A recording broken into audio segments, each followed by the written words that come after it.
Sono un Ortenicast.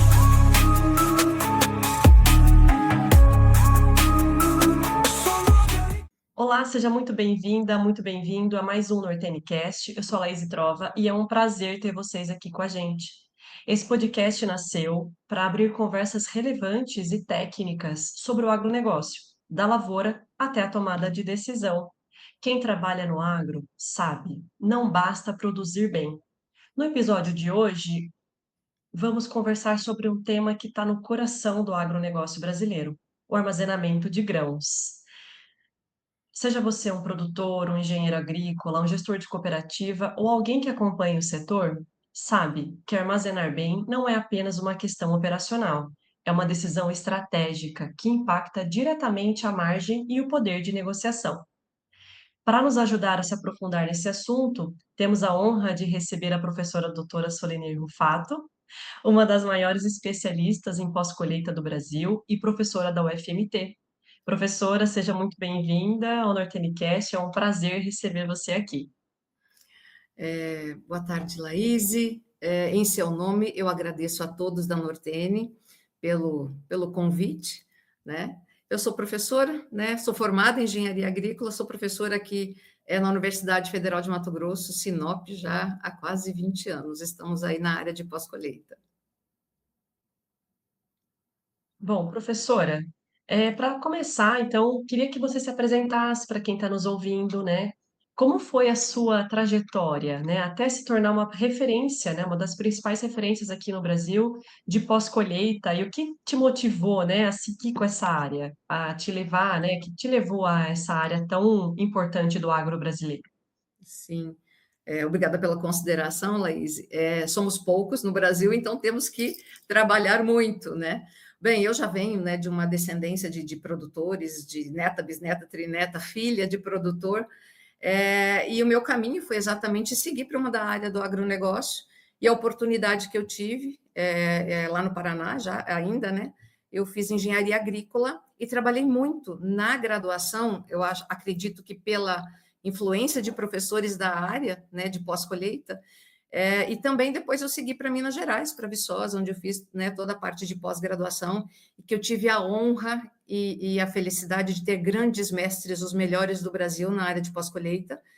E também, após o doutorado, eu fui para a indústria de silos e secadores. Então, foi uma imersão, né, praticamente a vida toda Uhum. aí na área de pós-colheita. Mas acredito que, principalmente, ter vindo para o Mato Grosso é que consolidou a minha trajetória para atuar realmente na área de pós-colheita. É, realmente, né, a gente nota, né, você tem desde, né, a formação da engenharia, o doutorado e também o campo, né, que eu acho que faz toda a diferença, né, de essa trajetória acadêmica, né, moldou a sua forma de enxergar, mas mais do que isso, né, estar no campo, né, trouxe a visão da prática, né, que é algo que é muito importante também, né?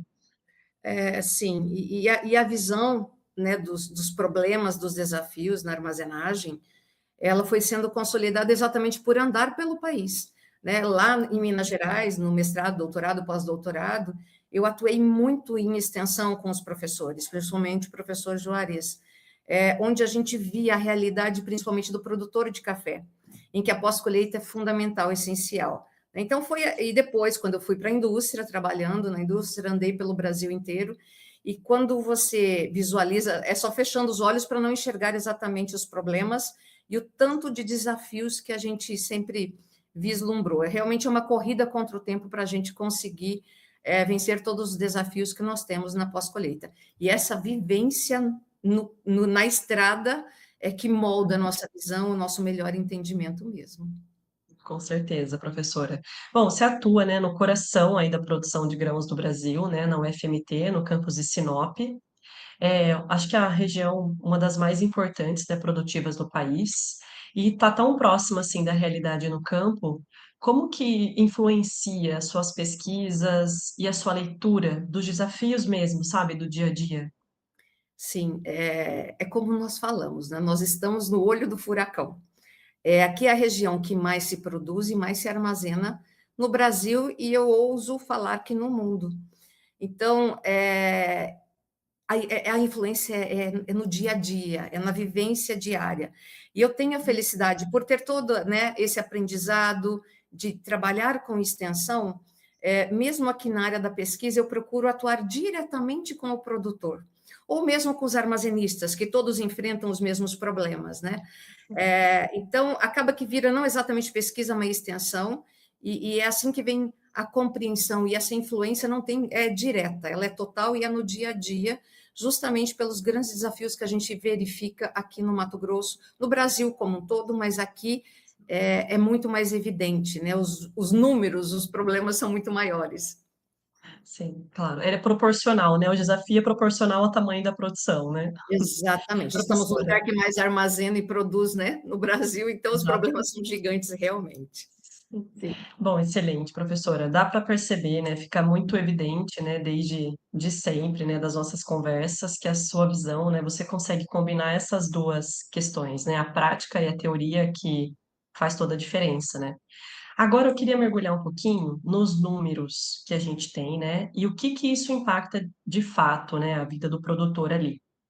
Eh, os dados do Conab, né, mais uma vez, indicam mais uma super safra, mais um recorde, né, 25, 26, ultrapassando aí a casa dos 354 milhões de toneladas, enquanto a capacidade estática é o que a gente vem falando há muito tempo, né, ainda tem, né, essa defasagem, grande defasagem. E o que que esse déficit, na prática, representa para o produtor? É muito direto, é no bolso do produtor. E por coincidência, um pouquinho antes de entrarmos aqui para essa conversa, uma colega que é filha de produtor mandou, inclusive, os descontos promovidos por uma unidade de terceiros que a família estava, agora, que aconteceu exatamente hoje, e tentando tirar dúvidas. O fato do produtor não ter a sua armazenagem própria, ele se obriga, obviamente, e aí o impacto para ele é ficar em longas filas, né, de espera aqui na nossa região. Às vezes é um dia, às vezes são 2 dias, e é o caminhão ali parado com um produto úmido, respirando, sofrendo avarias, e obviamente, pela distância da máquina do secador ser tão grande, o tempo ser tão grande, né, os problemas só vão se somando e os descontos vão sendo cada vez mais elevados. Nessa época também, o produtor enfrenta, quando consegue, frete num valor extremamente elevado, e é um efeito dominó, Laís, porque se o caminhão foi para uma fila de espera numa unidade terceirizada, ele não volta. O frete é bastante escasso nessa época, ele acaba sofrendo uma interferência na colheita. A colhedora para, a semeadora para, porque o produtor ele colhe e automaticamente, concomitantemente, ele também já vai semeando a próxima cultura, né? Então, nós estamos na colheita da soja, ele já inicia a colheita do milho, para estar dentro das janelas, né? Nas regiões do Brasil. Eu estou falando especificamente aqui, Paraná também é bem similar aqui. Então, ele acaba sofrendo essa interferência na colheita. Isso são prejuízos imensos, não só. Fora os prejuízos, tem toda a questão logística, um problema logístico difícil dele coordenar, né? Além do entupimento das vias de escoamento, que é algo que a gente vê e é muito evidente aqui na nossa região, que nós temos apenas uma via de escoamento, que é a BR-163. Então, assim, impacto real e direto para o produtor são muitos. Eu só citei alguns, mas tem muito mais além desses Tem o pontos. custo O Tem custo um é custo invisível, né, que é muito difícil até de mensurar, né, nem mesmo o produtor consegue identificar, né, o tamanho desse buraco, né. Esses exemplos que a senhora trouxe é o que a gente ainda consegue sentir e calcular, né, sim, mas sim. muitas coisas ainda são cascateadas ali, né, que a gente nem Muito. consegue saber por onde começar a fazer esses cálculos, né. Se começássemos a falar É, de qualidade, então, aí sim que a coisa ficaria assustadora. exatamente. O déficit, né, ele é uma realidade, né, no Mato Grosso, né, que como a gente sabe, né, mas ele não é igual, né, em todo o país a gente tem mudanças, né, cada estado tem ali o seu déficit. Algumas regiões sofrem muito mais que outras, como o estado do Mato Grosso, por exemplo, né. Como Sim. que é essa distribuição desigual, ela pode criar desafios específicos? Tem alguma coisa que seja muito relevante, que é muito diferente de um lugar para o outro? Os desafios, eles oscilam muito? Como que a senhora vê esse? Eu acredito até que está na tela, aí, Laís, eu acho que está bem Sim, evidente para a gente observar isso. É desigual, sim, né? Nós temos regiões que estão um pouquinho mais confortáveis, né? A exemplo do Sudeste. O Sudeste tem uma característica, principalmente São Paulo, pela produção variada, né? Também tem hortifruti que entra fortemente na questão do agronegócio. Tem Minas Gerais, Espírito Santo, que são produtores de café, e produtor de café precisa de uma infraestrutura. Então, isso acaba contribuindo para que não seja tão crítico o déficit de capacidade estática no Sudeste do país. O Sul, ele vinha numa situação um pouco razoável, com déficit ali em torno de 12%, mas a partir de 2023, isso começou a subir, e hoje a estimativa, né, com as estimativas que a gente tem de produção agora 2026, e pela capacidade estática, até tirei hoje esses dados do site da Conab, né? Já subiu para 21% o déficit no sul do Brasil. Isso é sério, porque o sul do Brasil, historicamente, ele já tem suas áreas consolidadas. Então, não é incremento de áreas, sim. é pelo aumento de produtividade realmente. Aí nós temos ali regiões que são bastante críticas, com déficit acima de 50%, né? Que seria o norte do Brasil, ele tem um déficit, principalmente no Pará e em Rondônia, vem desses dois estados pelo incremento de áreas, e não é desmatamento, acho importante deixarmos bem claro aqui, não são novas áreas sendo incluídas, são áreas que são sendo cambiadas, né? É produção extensiva, pecuária, que está sendo otimizada, e parte está sendo destinada à produção de grãos. Então, Rondônia e Pará, né, tem crescido muito isso. O Mato Piba também, falando do Nordeste, é uma região, e essas duas regiões não têm histórico de armazenagem, então é tudo muito recente. Então, Uhum. produção, e armazenagem galgando ali. Agora, quando falamos de Centro-Oeste, quando falamos de Mato Grosso, aí não é só uma questão percentual de 50% de déficit, é milhões de toneladas. Dos 120 milhões que tu citou anteriormente, 50% é no Mato Grosso. 40% do déficit de capacidade estática é o Mato Grosso responsável. Então, assim, é um déficit muito, muito elevado realmente aqui para o Estado, que é quem realmente puxa essa conta para cima. Então, assim, existe essa diferenciação, né, entre as regiões, os estados, e não se trata apenas de uma falha logística, é uma ameaça direta à segurança alimentar e à sustentabilidade do setor agrícola. Porque a gente tem elevado números de perdas, se gasta muito para produzir e está se perdendo o que se produz. Então, o custo para o país acaba aumentando muito, e isso precisa ser conversado, né? Isso precisa ser melhor compreendido em todos os setores, porque realmente o déficit, isso é o que a gente vê aqui, ó. Esse é o exemplo claro do que a gente vê aqui no Mato Grosso, exatamente na segunda safra, porque está toda ocupada com a soja da primeira safra, a segunda safra a gente realmente nem tem onde armazenar. Fica totalmente descoberta, né, a segunda safra. Isso, né, professora, falando logo da questão do pós-colheita, né, e uma coisa que me surpreende muito, às vezes, é só de rodar na 163, né, durante o período também, porque fora o que a gente perde no transporte, né, então, Sim, assim, são perdas, né, da cadeia inteira do pós-colheita, né, então, e se a gente parar para pensar que pós-colheita é o final, né, do ciclo todo, muito do que o produtor investiu está sendo literalmente indo por água abaixo, né? Que é lá no final do processo, né? exatamente. É onde você tem o produto com maior valor agregado e ele não Exato, está sendo bem tratado. É, exato. e, e, assim, quando a gente fala em logística, a gente pensa em transporte, mas não é só esse transporte que o déficit de capacidade estática está atrapalhando, é a logística dentro da unidade armazenadora, porque chega produto e produto e produto, os operadores, os gestores das unidades, eles precisam tomar decisões rápidas, porque não pode esperar, E dessa forma, o produto não é bem limpo, não é bem seco, vai misturado, né, sem segregar com produtos com um percentual de avariados elevado, com produto bom. Então, isso tudo vai. Então, é uma questão logística muito mais complexa, não é só transporte. É o processo logístico lá da lavoura, que teve que ser interrompida a colheita. Então, é muito grave. É um problema que se fala há décadas e até hoje a gente não tomou uma decisão realmente eficiente para resolver o problema. Exatamente. E o Brasil ele caminha um pouco, né, fora dos números que a gente vê em outros lugares, como Argentina, Canadá, Estados Unidos, em relação também no que se diz armazenagem na fazenda, né?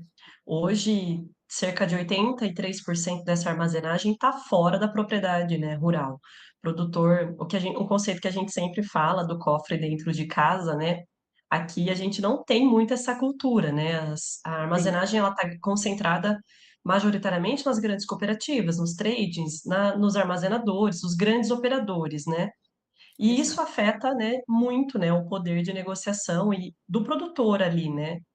Como que a gente consegue, de repente, abrir, né, fazer com que o produtor se adeque não, acho que a palavra é seja adepto, né, da armazenagem na fazenda, quais são quais são os que a gente poderia ter de atrativo, como que a gente consegue mostrar para o produtor quão vantajoso seria se ele tivesse essa armazenagem, né, esse cofre dentro da propriedade.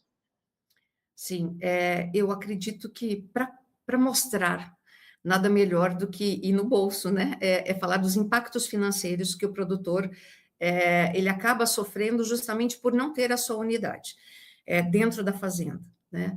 É, o Brasil hoje ele tem 16% o nível de fazenda, e é intrigante que, por exemplo, regiões que eu imaginava que seria maior, que é sul, né, o sul, por exemplo, os estados, não passa de 8%. Mas, por outro lado, aqui no Mato Grosso, né, até foi uma surpresa quando eu levantei esses dados, são 27% de armazenagem na fazenda, mas mesmo assim ainda não resolve o problema, porque o problema é muito grande, ele é muito maior do que se fez até agora, né? E desse modo, eu acredito que assim, o que a gente pode falar para o produtor para ele entender exatamente o quão grave ele não ter uma unidade próxima da unidade de produção? É justamente o que ele perde, né? Quais são exatamente as perdas que o produtor tem direto em entregar um produto para terceiros? Então, assim, primeiramente, o primeiro desconto seria a parte de impurezas, né? Primeiramente, se separa o que é grão do que não é, então faz o desconto da impureza. Existe uma tolerância, mas nem todas as unidades praticam essa tolerância, que é de 1%. E se o produtor tivesse isso na fazenda, essa impureza ele poderia utilizar de alguma forma. Ela vira um ativo, ela tem valor, essa impureza, dependendo da característica dela, né? E se ele tirar 1%, ele pode devolver na hora da comercialização, né? Que é o que se pratica e que não está errado, porque está dentro das normas, né? Bom, o segundo desconto, que também é muito elevado, é a umidade. Ah, mas o produtor, se ele tiver, ele não vai ter que secar? Sim, mas os descontos são diferentes, os cálculos, os gastos são diferentes. É ponto por ponto, não são descontos exponenciais. Né? Eu citei anteriormente que me mandaram né, o romaneio, que a gente fala, né, que na verdade é o extrato da carga. Hoje é permitido, por exemplo, soja milho a gente comercializar até 14, estavam descontando para 13, então é 1%. Que faz uma diferença imensa. Se o produtor seca na sua propriedade, é custo por custo ali, operacional e de combustível e de energia, não exponencial, como é praticado numa unidade de terceiro.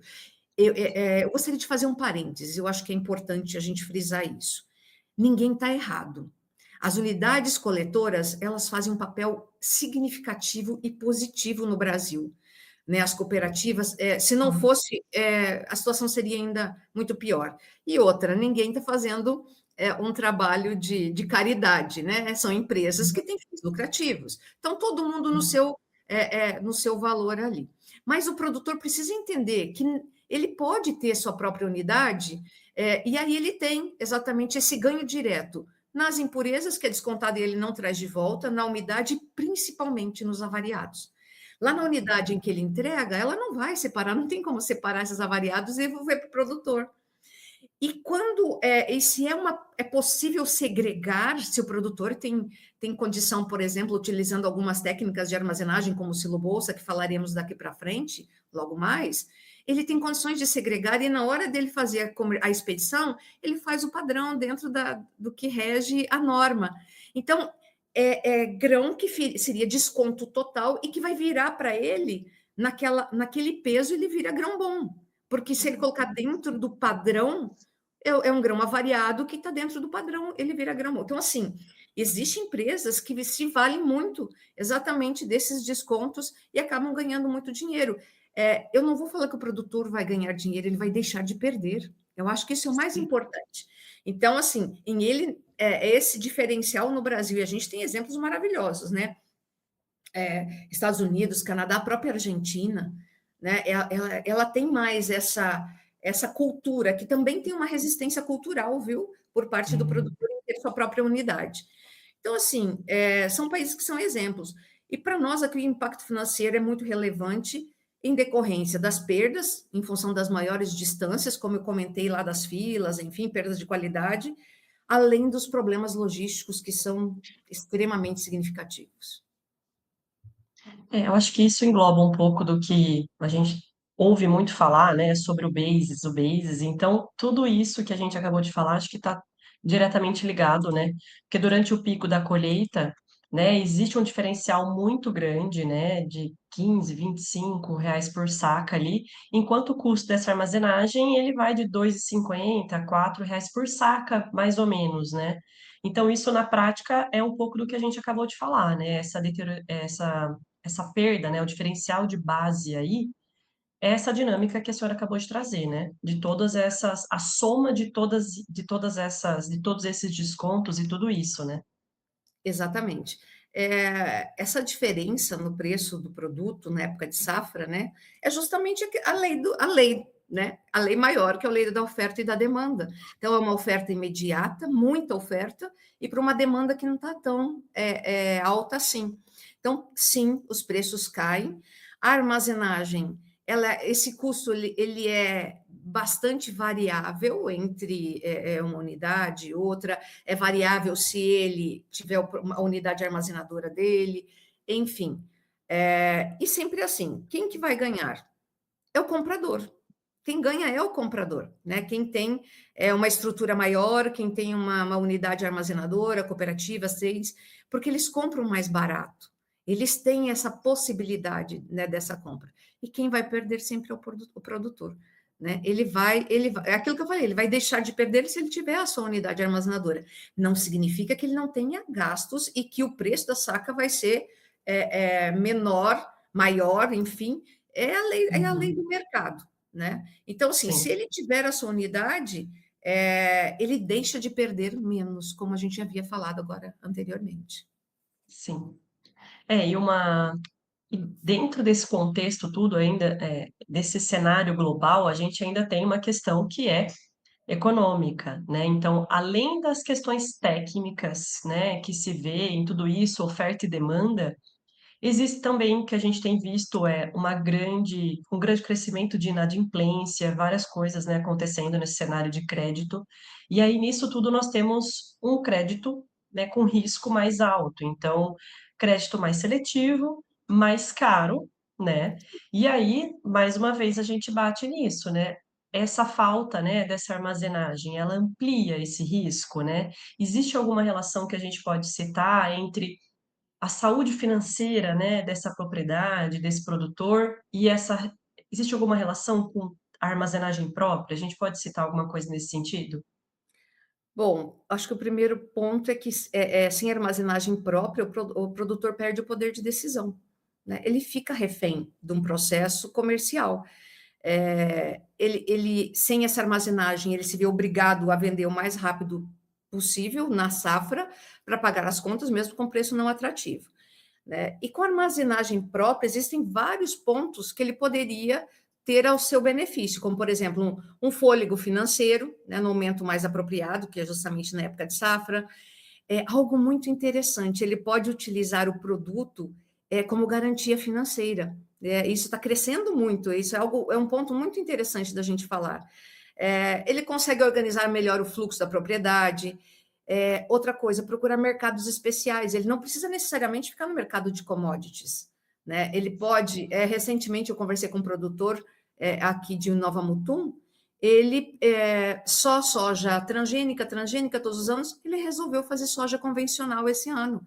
Então é um mercado especial, mas para isso ele precisa de estrutura, né? E outra coisa, segregação de produto, são muitas as vantagens que o produtor tem e os riscos dele não ter são muito grandes. Então, assim, armazenar não é só uma logística, é uma ferramenta de gestão financeira. É dessa forma que eu entendo a unidade armazenadora. Ele tem o poder de decisão e sem isso ele perde esse poder. O cenário é bem desafiador, né? Assim, a gente tem, como a gente falou já, tem muitos desafios, e à medida que isso cresce, os desafios crescem juntos, né?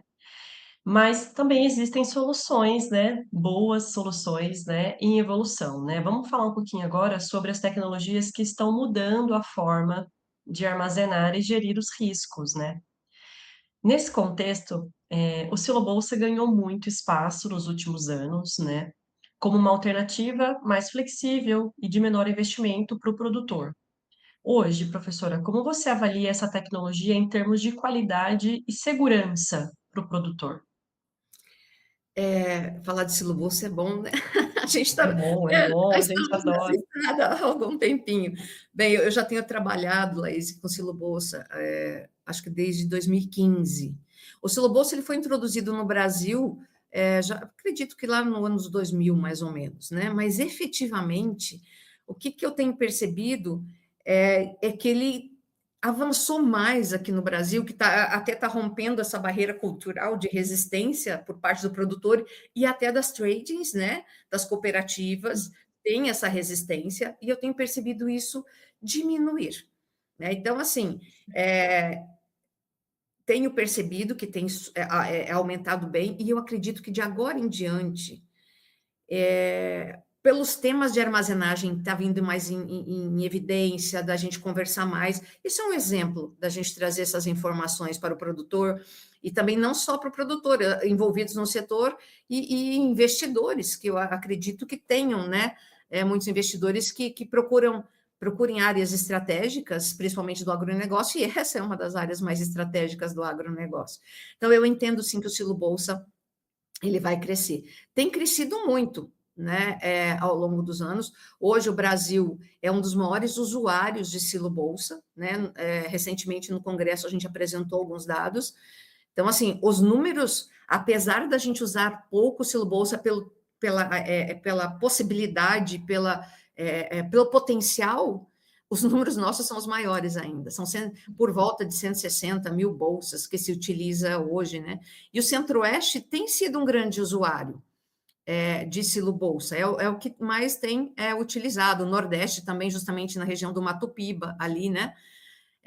Então, assim, o Brasil tem tido esse olhar, eu acho que o produtor mais tem tido esse olhar para essa tecnologia, porque ele só enfrenta problemas, então ele está olhando ali e falando, vou me agarrar em alguma coisa, né? E não é só alguma coisa. Quando a gente fala de armazenagem em silo bolsa, isso já existe, assim, é uma tecnologia que há décadas ela vem sendo utilizada, já foi testada, retestada, ela é muito eficiente, simples tecnologicamente e com custo acessível, né? Como tá a frase ali exposta na tela. Nós observamos isso, né, nos encontros e nos cursos técnicos que a gente promove, nos simpósios, o quão é vasto o uso do Silo Bolsa. Então, precisa desmistificar que ele é uma solução emergencial, né? E o importante, acho que quando a gente quer falar de qualidade do produto no Silo Bolsa, o que a gente precisa que seja entendido é que trata-se de um sistema de armazenagem e atmosfera modificada. Por quê? Porque é hermético. Se é hermético, eu não tenho trocas gasosas do interior com o exterior, né? Como o grão respira, na respiração ele vai, como está, né? Tem um esquema ali, um pouco desconfigurado, mas vamos explicando. O grão respira, ele vai consumir o oxigênio intergranular e na respiração ele libera CO2, água e energia na forma de calor. Então, com a redução do oxigênio e elevação do CO2, eu tenho uma atmosfera que nós denominamos de atmosfera modificada. Então, como ela tem essa alta concentração de CO2, ela deixa de ser interessante, né, para o desenvolvimento de fungos e insetos que são, né, os maiores vilões aí numa armazenagem, pensando da forma macro, né? E aí, com baixa quantidade de oxigênio e elevada concentração de CO2, os insetos, né, e os fungos desenvolvem numa velocidade menor, uma quantidade menor, né? Para que a gente consolide e entenda realmente o Silo Bolsa como um modelo de armazenagem que preza pela qualidade, primeiro esse entendimento, né, exatamente aí, de que trata-se de uma atmosfera modificada, né? Mas para isso nós precisamos de equipe bem treinada e deixar de praticar, né, como a gente tem observado os produtores fazer de uma forma improvisada, utilizando operadores não treinados, porque existe sim toda uma técnica a ser seguida, né? Tem que saber qual que é a condição inicial do produto, umidade, temperatura, quanto tempo nessa condição inicial que ele entrou, que ele vai poder ficar, né? Então, isso eu posso colocar produto úmido em silo bolsa?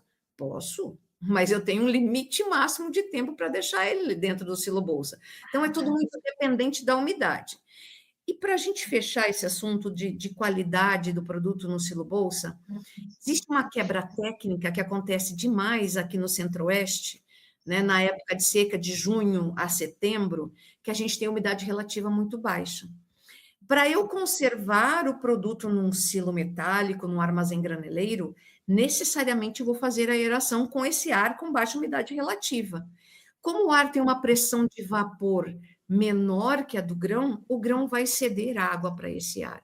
E aí vem a dita quebra técnica por perda de massa de água, que é um prejuízo financeiro direto para o produtor. Não estou falando que é uma armazenagem negativa, mas é um dos pontos para comparação com o silo bolsa, que silo bolsa, se eu seguir as boas práticas, a possibilidade de eu tirar o produto tal qual eu coloquei é muito grande. Mas para isso eu preciso de equipe treinada e todos esses aspectos. Então, sim, na minha opinião, o silo bolsa é um sistema que preserva a qualidade do produto, como atendendo, né, as expectativas dos produtores, armazenistas, enfim. Muito bom. Você teve agora recentemente no segundo Congresso, né, Internacional do Silo Bolsa, que aconteceu em Balcarce, na Argentina. Quais tendências e inovações, né, que chamaram mais atenção? Como que o Brasil consegue aprender com esses países, né, que já usam, já têm muito mais experiência, usam de forma mais cultural, né, mais abrangente? O que que você pode compartilhar conosco? Aliás, foi um excelente congresso, né? Sempre agradecer a equipe, né, lá do INTA que nos convida e nos dá abertura para a gente participar, inclusive como pesquisadores e mostrar os nossos números, né? Nesse tipo de congresso foi um aprendizado muito grande. Falando de inovações, o que mais me chamou a atenção, obviamente que é um congresso bastante vasto, né, completo, mas o que mais me chamou a atenção foi justamente a parte de máquinas, né, em sua capacidades muito elevadas, que otimizam o trabalho, principalmente ali durante a colheita. A exemplo aqui do Mato Grosso, o uso do silo bolsa ele é bastante efetivo na segunda safra, porque se colhe o milho pronto, né? Seco, limpo, então já faz o embutimento ali na lavoura. Então precisa-se de máquinas com uma capacidade de carregamento, de embutimento bastante elevadas. E isso me chamou muito a atenção. Tem máquinas excelentes, máquinas de embutidoras que não precisam mais de trator, né? De um trator específico ali para o seu funcionamento. Então, me chamou muito a atenção a questão das máquinas, eu acho que precisa se trazer mais algumas coisas. No Brasil tem, mas acredito que para regiões que têm um fluxo muito maior, igual aqui, isso seria necessário que o produtor, os armazenistas fossem buscar informações a respeito das máquinas, né, que a gente viu lá na Argentina. A tecnologia de monitoramento, então, assim, eu creio, ainda são tecnologias que nos mostraram lá que precisam ser testadas, né? Então, vimos tecnologias que podem otimizar o acompanhamento, né, no dia a dia ali da condição de como está o grão. Mas eu sempre falo, a tecnologia de monitoramento em silo bolsa, ela está muito à frente de tecnologias de telemetria em silos estáticos, né? Já há muito tempo se vê tecnologias de ponta com sensores que nem se pensava utilizar na armazenagem estática, né, em silos metálicos e graneleiros. Mas, assim, eles estão muito à frente e vem tecnologia aí sensacional. Então, assim, o que eu vejo em relação ao Brasil? O que a gente tem que aprender com tudo isso? Né? Não só com os nossos vizinhos, né, os argentinos, mas com todos que participaram, porque são inúmeros países que utilizam Silo Bolsa de forma profissional. Eu acredito que o Brasil precisa profissionalizar, é hora de profissionalizar essa modalidade de armazenagem, né? E para o produtor, qual que é o caminho? Buscar conhecimento. Ele fez isso de forma magnífica para aprender a produzir, o que produzir, quando produzir, como cuidar. Ele pode seguir o mesmo caminho para entender sobre essa tecnologia e deixar de ter receio sobre isso, né? Então, assim, é hora de profissionalizar essa modalidade de armazenagem aqui no Brasil, na minha opinião, né? Acho que a gente precisa aceitar, né, que o silo bolsa ele já faz parte, né, da matriz de Sim, armazenamento, né, e não mais como emergencial, mas como uma solução de armazenamento contínuo mesmo ali, né? Embora exato. ele, né, precisa ser, né, você vai ter o processo de tração e tudo mais, mas contínuo que eu digo de uso, né, não só de uma semana ali, o pessoal que usa como muitas vezes só como um pulmão, né? Mas como uma extensão de fato do armazém, né, professora? A gente precisa aceitar que agora já faz parte, né? Ele tem uma garantia de 24 meses. Então, é um sistema de armazenagem que já foi provado, comprovado. Se é para guardar, a gente nem guarda 24 meses normalmente em silos e graneleiros. Então, sim, não é mais emergencial, uma solução de armazenagem estratégica que chegou para ficar. Na minha opinião, ele chegou para ficar.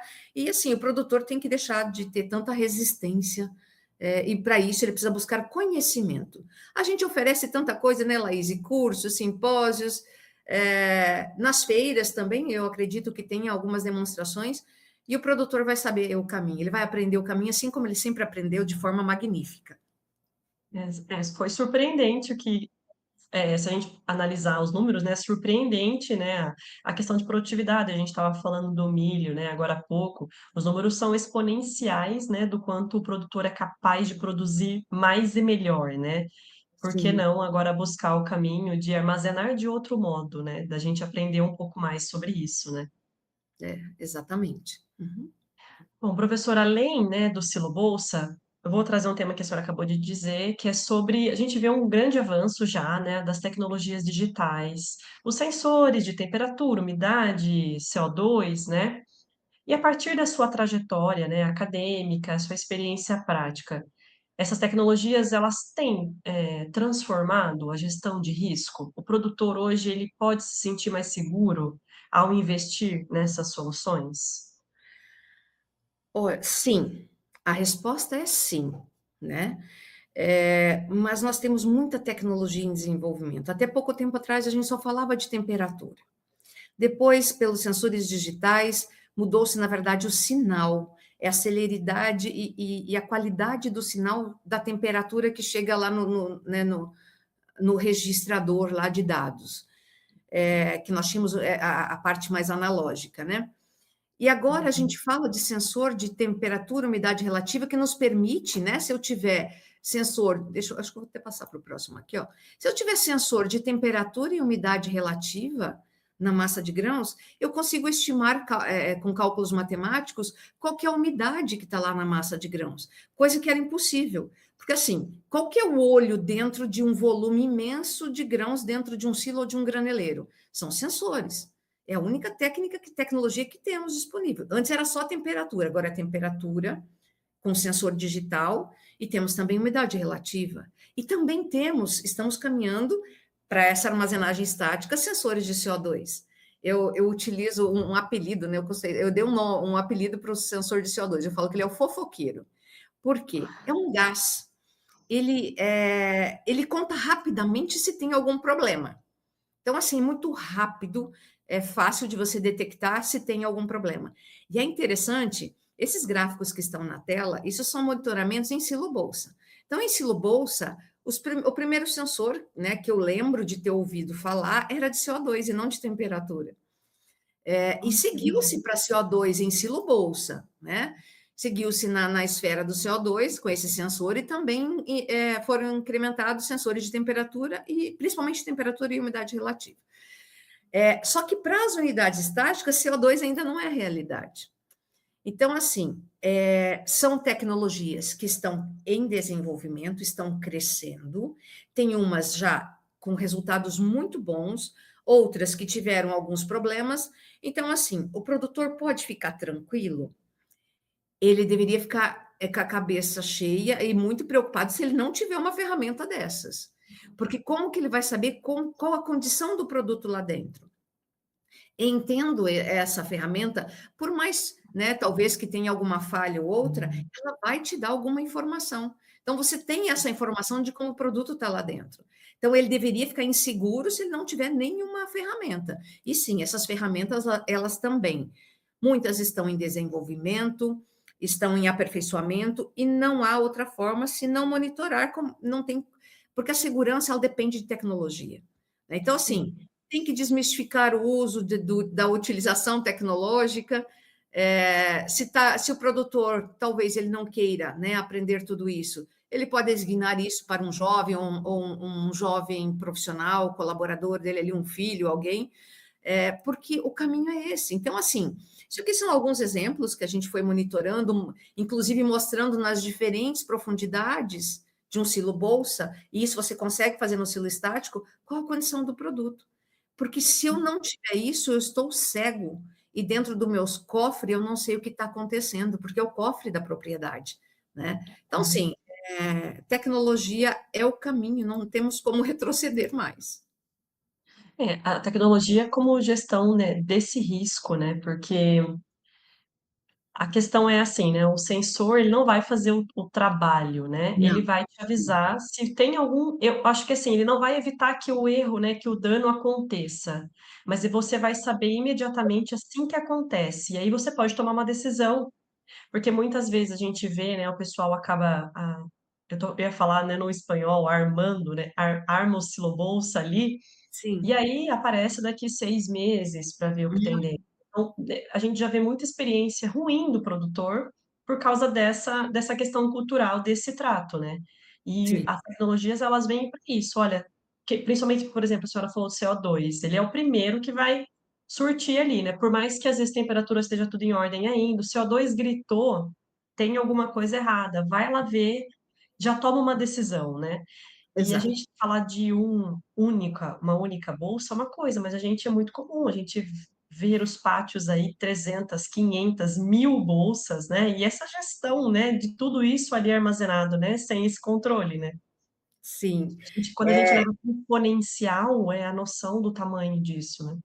Você fez um comentário muito interessante, Laís, assim, é uma ferramenta. Ela está mostrando que tem problemas. E a tomada de decisão parte a partir de quem? Né? O produtor, como eu falei, ele tem um pouco de resistência, ele já está cansado de ter que aprender tanta coisa do campo e vou ter que aprender mais isso. Então, assim, se não está, se realmente não está disponível para ter que entender e não é tão difícil, ele precisa se cercar de bons profissionais ou colocar os jovens para aprender sobre isso, porque a tomada de decisão na armazenagem ela tem que ser rápida, não pode esperar. Assim, temos ferramentas hoje que já induzem a decisão. Não é complicado, né? Assim, eu tenho um ex-aluno aqui que né, eles têm uma propriedade próxima da cidade e ele cuida da unidade armazenadora desde os 14 anos. E eu perguntei para ele, mas eu falei assim, mas e quem te ensinou? Eu aprendi no dia a dia. Ninguém me ensinou nada. Claro que vem numa entrega técnica de uma unidade armazenadora, vem lá uma explicação, outra como funciona, mas as tomadas de decisão de um produto biológico armazenado em condição natural tem que saber. E ele foi aprendendo hoje, assim, ele falou, eu errei muito, mas eu aprendi ao longo do tempo. Então, assim, E também eu acho que existem algumas barreiras ali, não sei se nós vamos abordar essa questão, Isso né? é a próxima questão que eu ia trazer sobre essas barreiras. São várias, né? Tudo isso que eu venho falando, na verdade, é um receio pela falta de conhecimento, por ser algo novo. Mas tem também a questão de custo, mas essa questão de custo, ela precisa ser melhor compreendida.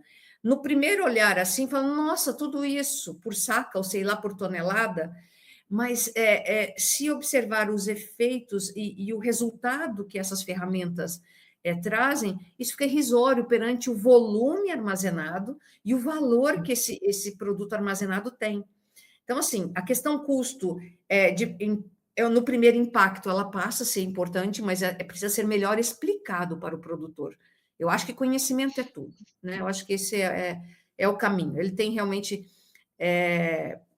essa barreira de tentar aprender algo novo, né? Mas eu acredito, assim, talvez com a sucessão que vem essa moçada agora, né?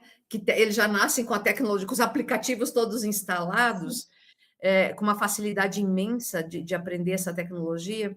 Eu creio que parte dessa barreira ela vai ser, todas as barreiras eu acho que elas vão ser derrubadas, mas para o produtor agora eu acredito que é mais procurar aprender realmente, porque não é tão complicado assim, né? Então, as principais. Uhum, Mas o custo precisa ser melhor explicado. Eu acho que não foi compreendido na sua essência, quanto vale realmente. exato. Professora, agora olhando assim, nessa inovação, né? Tem alguma coisa que a gente deva acompanhar da UFMT, alguma coisa que vocês estão trabalhando? O que que vocês veem de inovação no pós-colheita? Ah, sim. A pós-colheita, né, como eu já estou há algumas décadas nessa área, o que que a gente percebe? A armazenagem, ela teve um impulso de automação lá pela década de 80, né, não sei exatamente precisar a data, que tinha tanto a parte de registro de temperatura, né, que é a termometria que a gente fala, e também o acionamento dos motores de aeração. Então, nós tínhamos um sistema de termometria e aeração automatizados. Isso lá atrás, quando a gente não tinha muitas coisas automatizadas, mas parou por aí. E aí, agora está se retomando a questão, gente, temos que automatizar uma unidade armazenadora. E não é só automatizar a questão da telemetria, essa ferramenta de monitoramento. Tá a questão também da automação de processos, como, por exemplo, fornalhas automatizadas, onde se reduz a questão de consumo de combustível, de energia, né?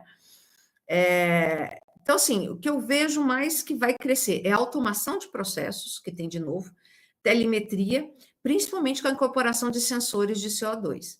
E aí, nós, na universidade, a gente tem alguns projetos com algumas empresas, né, de telemetria, né, a gente entende que existem vários no Brasil, nós não estamos inventando nada, a gente só está tentando trabalhar de uma outra forma mais otimizada, com todos os entendimentos teóricos que a gente sabe, né, para justamente o produtor ter uma ferramenta que já deu uma resposta do que quais as opções que ele poderia trabalhar. Então, assim, é um projeto que tem alguns anos em andamento, está um pouco parado, mas a gente vai retomar em breve, eu espero.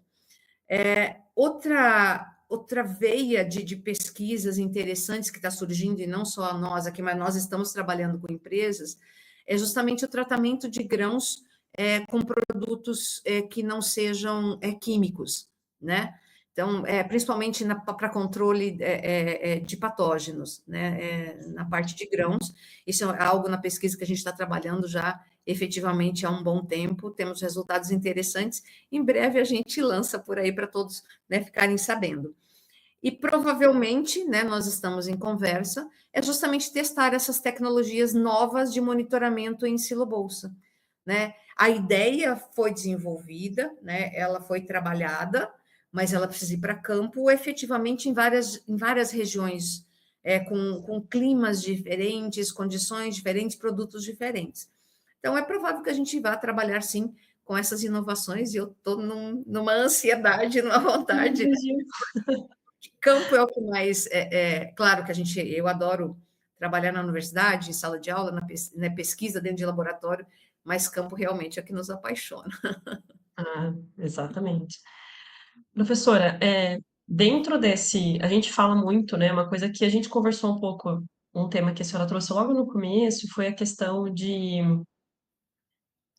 da responsabilidade mesmo da produção de alimentos, né? Quando a gente fala sobre o desperdício de maneira geral, né? Que a gente tem grandes perdas ali.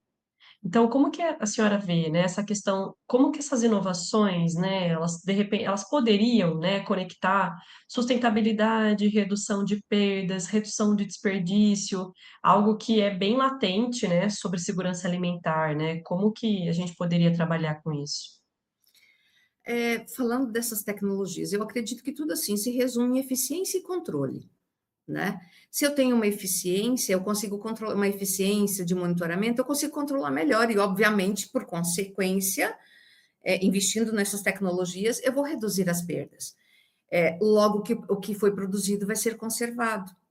E automaticamente nós estamos contribuindo para uma segurança alimentar maior, né? E também a redução de custos, porque quando eu perco, né, quando há perdas do que foi produzido, imagina o tanto de, né, de dinheiro que vai ser desperdiçado. Então, é uma questão muito macro, muito maior, né? É segurança alimentar, é sustentabilidade, mas é muito custo também. Então, assim, a redução de desperdício, eu falo sempre com os meus alunos, não há segredo, que a máxima da armazenagem é grão limpo, grão seco e grão fresco. Então, assim, para que o grão seja limpo, eu preciso ter uma boa tecnologia de máquinas para fazer isso, né? Uhum. Grão seco, obviamente, né? Trabalhar muito bem, não só ter um bom equipamento, mas ter bons operadores que saibam operar adequadamente, saber conduzir a secagem, e ela precisa ser segregada, né? Eu não posso misturar produto com 25 com produto de 18, enfim, porque isso tudo vai refletir lá na armazenagem.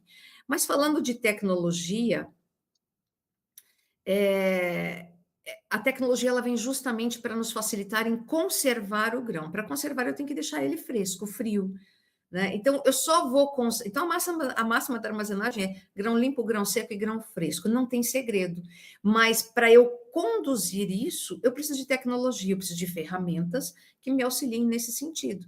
Né? Por isso que a tecnologia ela vai melhorar muito. Mas o que temos hoje já permite que a gente pratique a máxima de armazenagem. Certo. Bom, professora, acho que agora, se a gente pudesse começar, o produtor chega para nós e fala assim, ó, professor, é o seguinte, eu quero começar, quero ter a minha própria armazenagem, né? Por onde eu começo? Tá. Bom, primeiramente, ele deve se cercar de bons profissionais, né? Ele tem que procurar empresas que tenham profissionais formados na área, né? Então, engenheiros agrícolas, outras engenharias também proporcionam isso, agrônomos. Nós batemos muito a parte de projetos personalizados, né, para cada situação, com o pessoal da engenharia agrícola. E, felizmente, eu tenho alunos que estão no mercado de trabalho assim que nos deixam orgulhosa, né? Dá muito orgulho de ver o trabalho que eles estão fazendo, porque eu sempre trabalhei com eles a personalização de projetos. Não é pegar um projeto modelo e ficar adaptando. Cada realidade é diferente. Então, assim, primeiramente, ele tentar se cercar de bons profissionais. Por onde começar? Não sei se eu vou ser bem compreendida aqui, mas não sempre se tenta investir numa unidade gigante, completa, com uma armazenagem já de vários silos, enfim. Precisa de tudo isso? Parte disso, sim. Eu não tenho como deixar de, quando eu vou pensar em fazer uma unidade armazenadora, mas quero investir um pouco menos. Mas a parte de recebimento, a parte inicial ali de recebimento, classificação, isso tudo preciso, moedas, essa coisa toda, né? Um bom sistema de limpeza, um bom sistema de secagem e, obviamente, um socorro ali para o secador e para o recebimento, que é o silo pulmão. A parte de armazenagem, se eu tiver uma necessidade, pelos cálculos que sejam feitos lá, eu vou precisar de 8 silos. Eu preciso de abrir mão de todo esse investimento inicial já de cara? Não, justamente porque nós estamos falando de silo-bolsa também, que é uma modalidade de armazenagem, eu tenho como adequar o meu pátio de armazenagem e trabalhar com exatamente com essa alternativa, né, de uma forma híbrida, né, que a gente fala. Mas para fazer isso, o que, que é muito necessário? Eu ter um bom profissional, um bom projeto que permita expansão no futuro, que não seja uma unidade travada, que se eu quiser fazer a minha linha ali de 8 silos, eu tenho que construir coisas paralelas. Não, já vai estar no rumo para eu aumentar o túnel, para eu aumentar o sistema de transporte, né, e conseguir colocar mais silos. Então, assim, por onde começar? Eu acredito. Tem também as linhas de financiamento, essa coisa tudo, mas por onde começar? Primeiro, buscar bons profissionais que falem a língua do produtor, que expliquem para ele e que não tentem vender algo gigante, sendo que o produtor não precisa de tudo isso. Quando eu trabalhei na indústria, eu acho que foi a primeira no Brasil que trouxe esses projetos mais simples, né, mais personalizados à realidade de pequenos e médios produtores. Temos grandes produtores? Temos. Então, sim, cada realidade é diferente, mas buscar bons profissionais, boas empresas, eu acho que é o começo de tudo, para iniciar nessa área de armazenagem. E sempre lembrando que não precisa ficar colocando tanto silo, não, porque pode utilizar silo bolsa Pode também. usar silo-bolsa, é isso. Você tocou num ponto, né, você ia falar sobre a questão dos financiamentos, enfim, que a gente tem, né, sobre o ponto de vista, né, das políticas públicas, né, o que que ainda falta, né, para acelerar essa redução do déficit de armazenagem no Brasil? Eu acredito assim que eu sempre, né, sempre procuro dar exemplos, qualquer situação, né? Procuro às vezes um exemplo meio analógico, né, que seja uma analogia, alguma coisa assim, mas eu acho que os exemplos é o melhor caminho a gente seguir, e o produtor sempre é desses que segue o exemplo do vizinho e por aí vai. Então, assim, a gente tem um grande exemplo que é a Argentina. A Argentina, na década de 80, ela tinha um problema em proporções, valores absolutos, não tão gigante quanto o nosso, que o nosso está fora de controle. Mas, assim, percentualmente, eles estavam bem encrencados também em relação à questão do déficit de capacidade estática. O que, que eles fizeram? Eles foram atrás dessa alternativa de armazenagem, que é o silo-bolsa, né?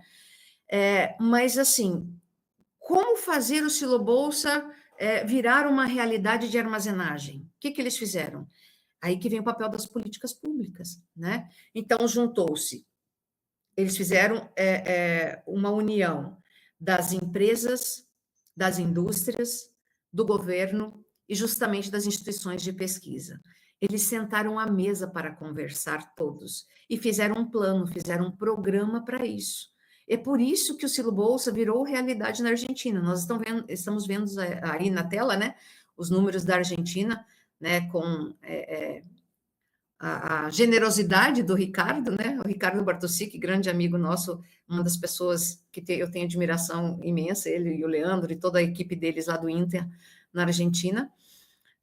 Hoje a Argentina ela chega a 4% de déficit pelo uso do Silo Bolsa. Então, como a gente pode ver ali, ó, capacidade total 58%, mas com o Silo Bolsa ela vai para 96%.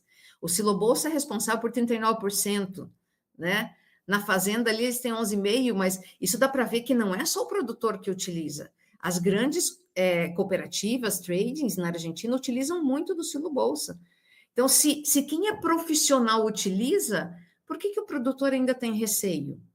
Né? Então, assim, eu entendo que essa questão do papel das políticas públicas, primeiro é juntar todo mundo à mesa para falar a mesma língua e procurar a mesma solução, porque isso não é um problema do produtor, isso é um problema do país, é um problema de todos nós, né?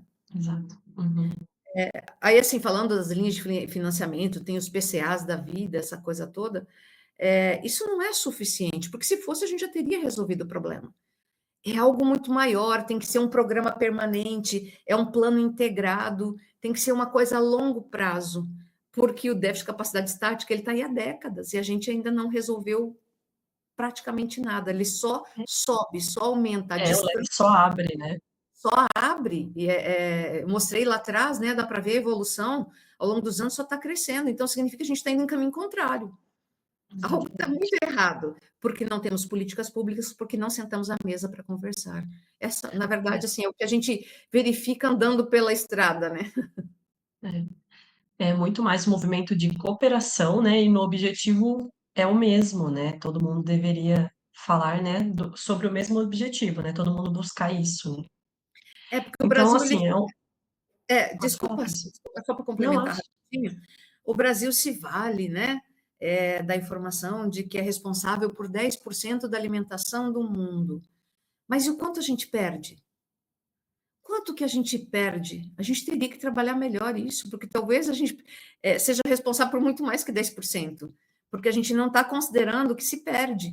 Né? Então, assim, o problema é do país, não é do produtor. é. E é um pouco de tudo, assim, né, a gente tem grandes investimentos, aumento de produtividade, cada vez mais, eu vou usar um termo, nem sei se é correto, mas exigindo mais, né, das culturas, do solo, dos defensivos, né, da semente, tecnologias muito altas, né, embarcadas nesses processos todos, Sim, e para a gente jogar pelo ralo no final, né? Então, um pouco de tudo que a gente discutiu, né, em relação a que é um problema do país, né? E é o ponto que a exato, senhora trouxe agora é muito bom, né? O quanto a gente é o 10, a gente produz, né, 10% de tudo, mas sim. quanto a gente joga fora, né? A gente não consegue nem mensurar, né? De tanto que a gente joga fora. Eu acho que até que se mensurar vai ser censurado. Exatamente. E aí, dentro desse contexto, assim, tipo, sobre futuro, né, o que a gente trouxe um pouco agora, a questão das políticas públicas, de tudo isso, linhas de crédito, como que você enxerga o futuro da armazenagem no Brasil? Pro horizonte, assim, de 5, 10 anos, não tão distante. Não vai mudar muita coisa. Assim, vai crescer, está crescendo. Eu nunca vi crescer tanto, mas não vai resolver. Como eu comentei, né, desde a década de 90, eu ouço falar do déficit de capacidade estática. A gente tem tentado alternativas, mas o campo é muito eficiente. E nós não temos só uma questão de produtividade, nós temos uma questão também de, aqui nas áreas daqui do Centro-Oeste, né, do Nordeste, novas áreas sendo inseridas, que não é de desmatamento, que fique muito claro, né, é uma troca de produção pecuária para produção de grãos, né. Então, assim, o campo, ele o Brasil, na verdade, a produção agrícola, ela é exemplo para o mundo, né. E o milho, ele ainda vai nos dar muitas surpresas. O milho, alguns especialistas, né, eu até concordo em partes com eles dizem que o milho vai ser a principal cultura do país. Eu estive no Paraná, né, agora no final do ano, que meus familiares moram lá, e conversando também com alguns produtores, né, gente do setor do agronegócio, eles também entendem que o milho vai ser a principal cultura do país. E o milho tem um potencial de crescimento de produtividade absurdo. Então, assim, e vai crescer muito rápido, será em poucos anos que vai atingir, né? Vai aumentar muitos volumes, mesmo com tantas usinas de etanol de milho sendo construídas, né? Isso ajuda muito, mas não resolve, porque o aumento de produtividade é muito grande. Né? Então, assim, eu não vejo num futuro próximo uma melhoria em relação ao déficit de capacidade estática. Eu vejo sim uma melhoria de tecnologia, de monitoramento, talvez a gente tenha menores perdas do que a gente consegue armazenar, mas a gente não vai dar conta de armazenar tudo, não, porque eu falo com os meus alunos, talvez eles vejam as coisas diminuírem bem, mas eu acredito que a minha geração não vai ver isso, não. Não, Eu não acho que é pensando, nossa, eu tô nessa, eu acho que é nossa. porque é um problema de décadas. E a gente só vê a curva, né, A curva aumentar. só aumenta e a gente volta na questão anterior, políticas públicas, né, união do setor para resolver, enfim. E aí tá tudo na contramão, né? Acho que Na no contramão. horizonte próximo a gente não consegue enxergar É, muita. mas com a ajuda da tecnologia a gente pode amenizar alguns problemas, mas Sim. resolver o déficit, não. Eu acredito E que não. agora uma questão que eu gosto muito, porque a gente tem visto, né, um boom na questão do agronegócio no Brasil, né? Assim, muitos jovens, pessoal gostando muito do tema, levantando a bandeira, trabalhando, né, falando do agronegócio como uma nova, é praticamente um novo estilo de vida, né? Assim, aqui no Brasil, principalmente entre os jovens, né? Para quem está entrando agora, né, nessa área do agronegócio, os agrônomos, gestores, enfim, por que que a pós-colheita é uma área tão estratégica? Quais as oportunidades que a gente tem ali? Bom, ela é estratégica porque é o final da cadeia, né? E se não for bem finalizado, você não tem a entrega. Então, é muito estratégica, mas ela se torna muito atrativa para essa moçada, né? Está aí na tela, é o que a gente costuma trabalhar com o pessoal da agronomia, da engenharia agrícola, para essa questão de projetos, né? Como eu falei anteriormente.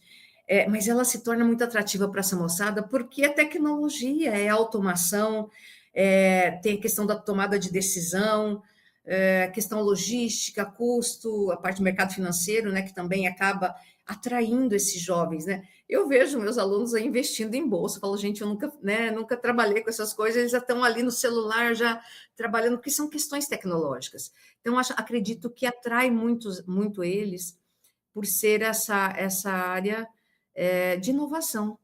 Tem inovação, é uma área antiga, necessária, né?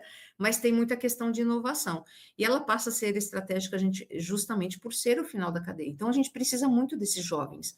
A gente precisa deles engajados, a gente precisa deles bem preparados, com uma boa formação, né? A gente está na luta ali já há mais de 22 anos, estamos tentando trabalhar com esses jovens e tentar não só passar a teoria para eles, né, a questão que a gente tem que cumprir conteúdos, mas eu acho que essa visão de mundo, essa visão da realidade, dos problemas, a experiência, eu acho que é mais enriquecedor para eles do que, às vezes, algum conteúdo, e depois falar, você lê isso daqui, que isso aí você vai compreender, mas vamos conversar sobre a realidade, sobre os desafios nessa área. Mas ela é muito atrativa para os jovens e tem crescido uma demanda de profissionais de forma incrível nessa área, para vários setores, assim. Sim. É. Bom, professora, para fechar, eu gostaria que você deixasse uma mensagem, né, para quem nos escuta. Se você pudesse mudar uma única coisa no cenário de armazenagem no Brasil, qual seria? Ai, é complicado, Uma né? única. Uma única. Bom, primeiro é entender que a armazenagem não é só infraestrutura, ela é estratégia, né? Uma única coisa no cenário brasileiro, eu acredito, acho, né? Não, eu acredito que é a forma como a gente enxerga a pós-colheita. Ela não é um custo inevitável, né? Ela é um investimento em inteligência, em tempo, em valor, porque a gente está falando de alimento, né? Então, assim, o que eu poderia, né, talvez, né, ao longo do tempo e vendo todos os desafios que a gente já observou, é justamente a forma como a gente enxerga a pós-colheita, né? Não é um galpão, não é um lugar para colocar qualquer coisa ali dentro, né? Que eu tenho que separar. Eu acho que vale a máxima das nossas mães, das nossas avós, né? De que uma laranja podre na cesta ela acaba contaminando as demais. Então, eu tenho que tratar isso como alimento, né? E armazenar bem eu respeito, como está ali na tela, eu respeito com o alimento, com o trabalho do campo e o futuro do agronegócio, né? Porque as perdas são muito grandes. Então, assim, é olhar para isso. Até essa foto é justamente da propriedade de um ex-aluno que eu sou apaixonada com essa unidade. Estou sempre lá com outros alunos, né? É justamente quando eu levo eles para a unidade, eu quero que eles enxerguem isso não como infraestrutura, enxerguem como algo muito maior que tem por trás disso. Então, é exatamente mudar a forma como a gente vê a pós-colheita, não como custo, mas como tempo, como valor, como inteligência. Acho que seria isso. Não sei. Parece bem apaixonada, professora. Opa, É, sempre, né? também Eu anos sei. já, décadas. Bom, professora, muitíssimo obrigada, né, por compartilhar sua experiência, todo o seu conhecimento conosco. Sempre um prazer, né? Foi uma conversa extremamente rica. E você que nos acompanhou até aqui, obrigada por sua audiência. Se esse episódio foi útil, compartilhe com os colegas do setor, deixe seus comentários para a gente e até o próximo episódio. Sono un Ortenic